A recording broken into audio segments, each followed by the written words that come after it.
I'm Dr. Neeta Chavan from Pune. Today we are going to see thermal injury. So that is burns. So what is burn?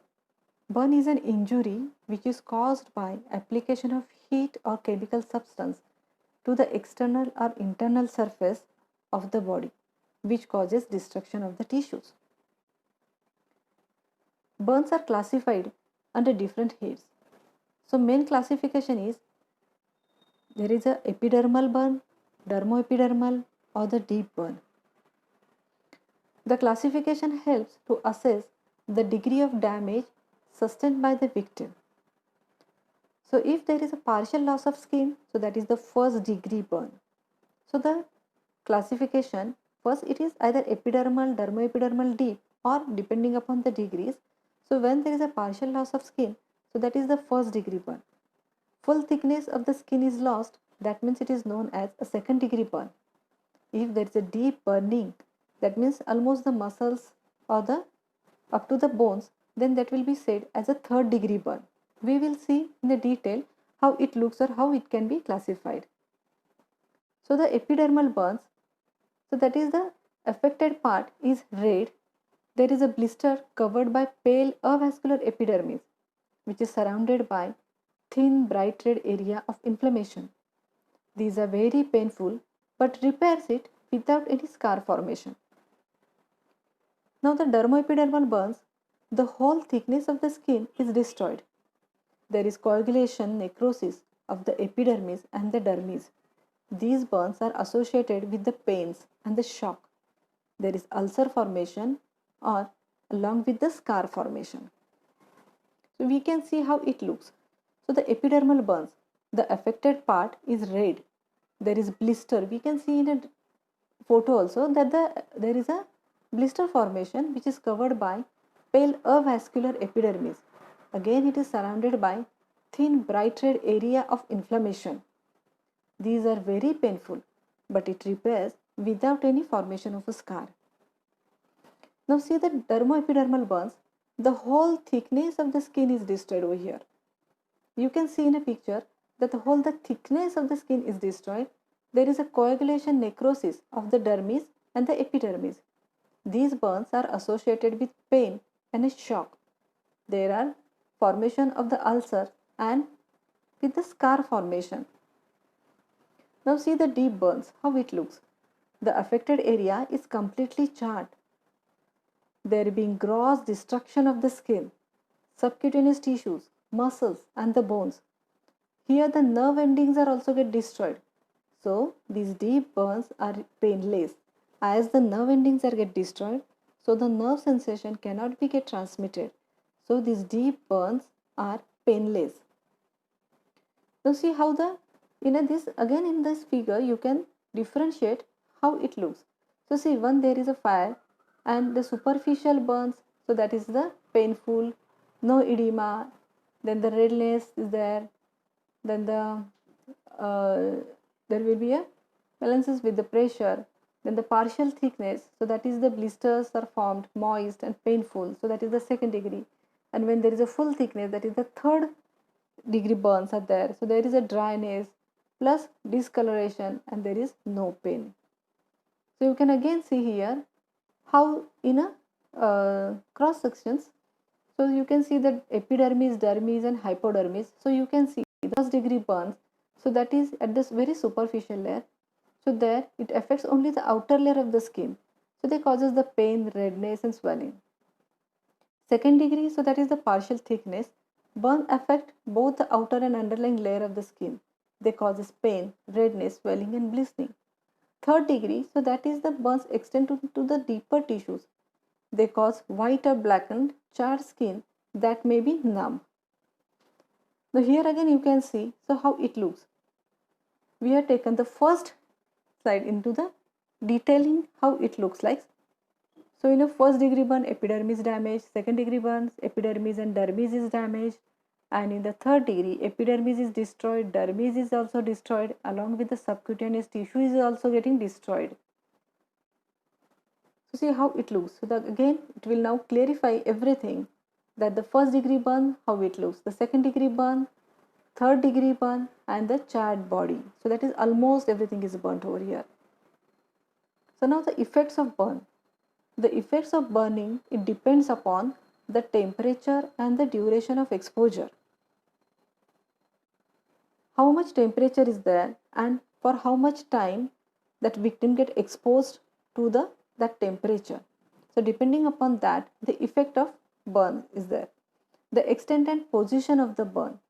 So there is a burn index. So it combines depth and area to gain insight into the prognosis and effectiveness of the treatment. Again, the age of the victim. Infant, young children, and elder persons are particularly vulnerable to initial shock and subsequent complications. Now we will see there is rule of 9 which is related to the burns.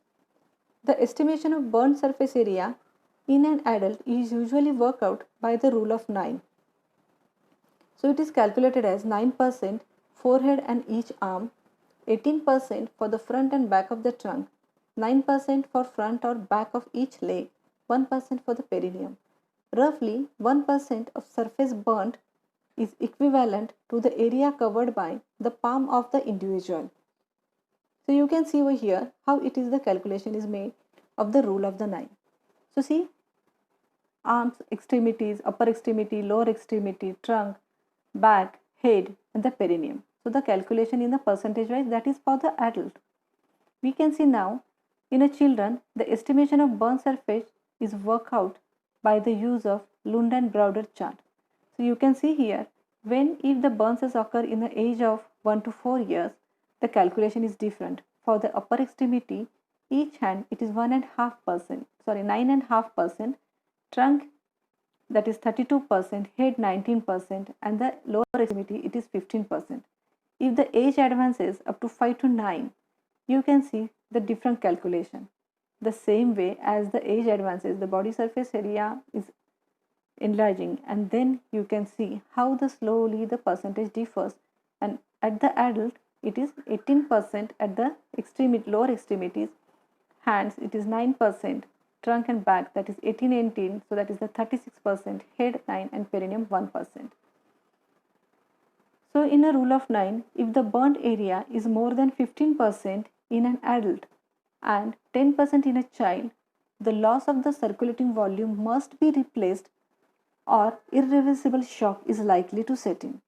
So if the percentage of the burn in an adult, if it is exceeds 15%, so you can calculate, we have seen the one hand span, so that is almost the 1%. So if it is exceeds the 15% in adult, and in a children if it is exceeds 10%, so the loss of circulating volume it must be get replaced by the IV solutions, otherwise irreversible shock will occur. So now we can see the age of burn. So in the age of burn, redness occurs immediately after a burn. Vesication occurs within 2 to 3 years.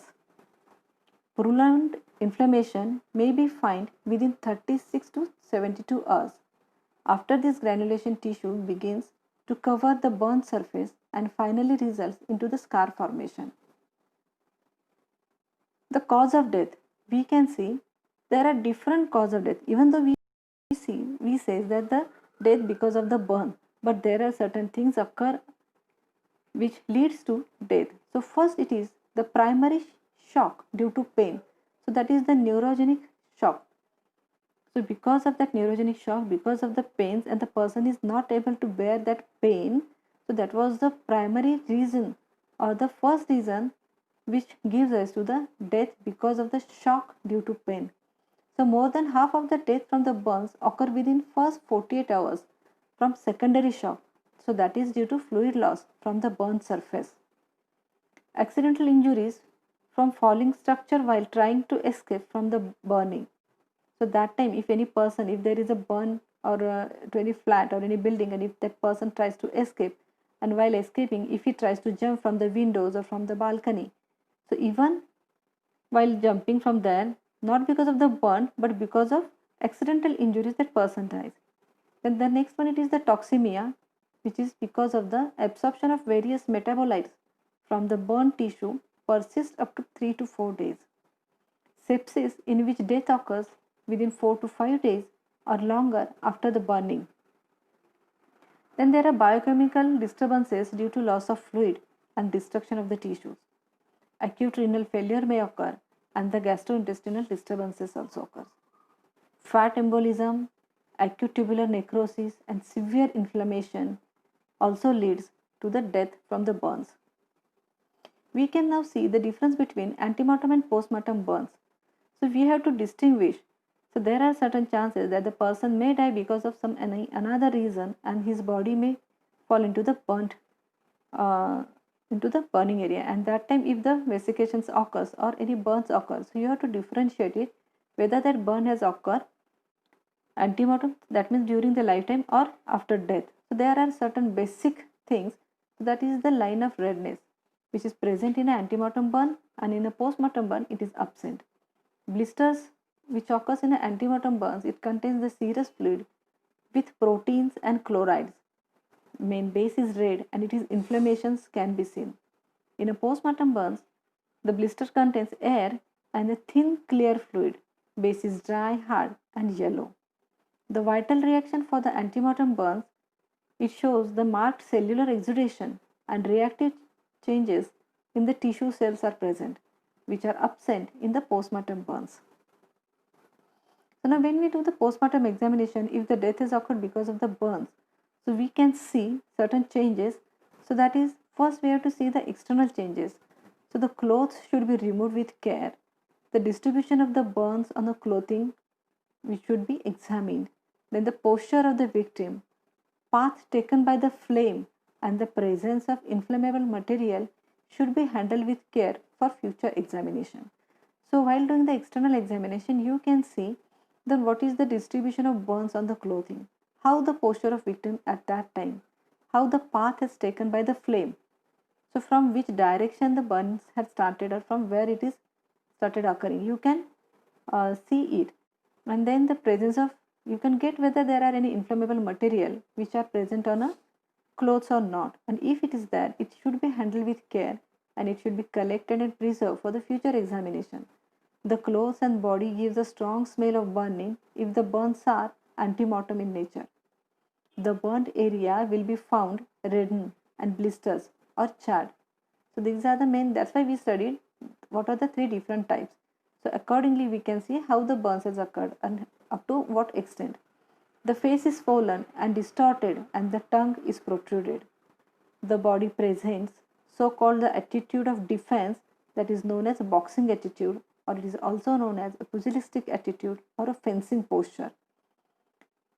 Here the condition of that boxing attitude, or what we said the pugilistic attitude, it occurs, it is due to the coagulation of proteins other than those affected by the rigor mortis. So this burn posture or the pugilistic attitude, which can be differentiated from the rigor mortis condition. Then these conditions can be distinguished from the rigor mortis, which passes off after some time by the violence, by the nerves, blood vessels or connective tissue running across the split from side to side. Then there is no clotted blood in these fissures. There is no bruising or any other signs of vital reaction in margins of heat rupture. The internal changes, these will be depending upon whether that has resulted from shock or asphyxia, or whether the individual survived the immediate effect of burning and died due to subsequent complications as an acute tubular necrosis or the inflammation of serous surface and intercurrent disease. When head has been exposed to the intense heat, skull may show heat fractures or heat hematoma due to rupture of the blood vessels. So these, for that purpose, the internal examination should be done very carefully. Once you open the head or the cranial cavity, you can see whether there are any heat fractures. Because of the heat, the cranial bones may get ruptured and it shows like the heat fractures. That fractures are known as, because of the burn, that fracture has occurred. So it is known as heat fractures. Then there may be a formation of hematoma. So because of the heat, the cranial blood vessels get ruptured and it produces hematoma, but that hematoma is known as heat hematoma. Now the medical legal aspects. Accidental accidental burns, the death may occur inside the kitchen, in factories, house, or conflagrations, electrical short circuit, etc. Suicidal, mostly in the cases of dowry or the domestic worries. They commit suicide by pouring kerosene on a body. It is difficult to distinguish such flames. Homicidal, it is rare, but cases are recorded where the fire, kerosene, petrol, hot metals, and the corrosive substances being used with the criminal intent.